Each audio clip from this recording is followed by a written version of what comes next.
وي راستن طب خدي جماعة تخليفونية مولاتا داكم افتح نيدك خديني ها بس بخواش قصد افتح ركم هات شوي مال مفتاح كري خود في ماجر يخوف ماجرتي كوني كالو كوني لو كم مقاس ایشالا ده هزار خیر آفرین تقلیبه بس قازان گوشتی بالینی اره والله ایشالا به تخلیفه بس قازان گوشتی بالینین او گوشتی او ترتیبات و پاقشو بشی بسم الله بنام خدا مازالو دلوان تایکامل اول مقاس نینا کتوراز ده دوف کام رژی پیاده بگیرم سخت خیری بیت ایشالا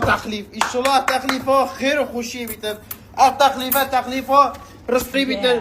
ایشالله خیر به تکلیفه دو بیت اف تکلیفه نینه اول به تکلیفه بیتن سال خود یک تکلیفه خلاص نبید تکلیفه چیه؟ تکلیفه کالا یا درجه ایگ یا مطاط یا عجیب بس اگه تکلیفه هر یک تکلیفه بیت شنو ایده بخو خیری جه بینید ایشالله دیگه خب چی دوم بهش بیریم کردن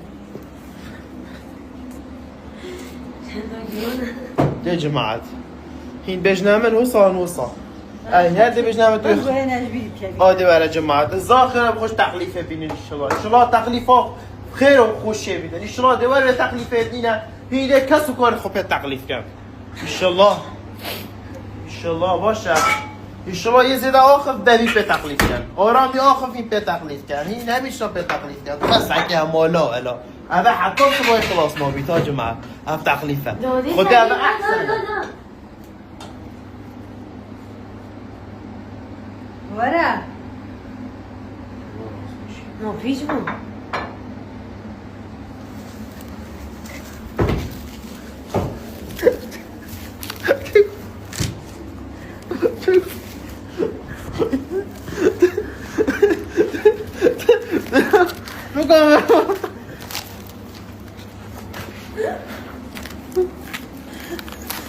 Patrocínio.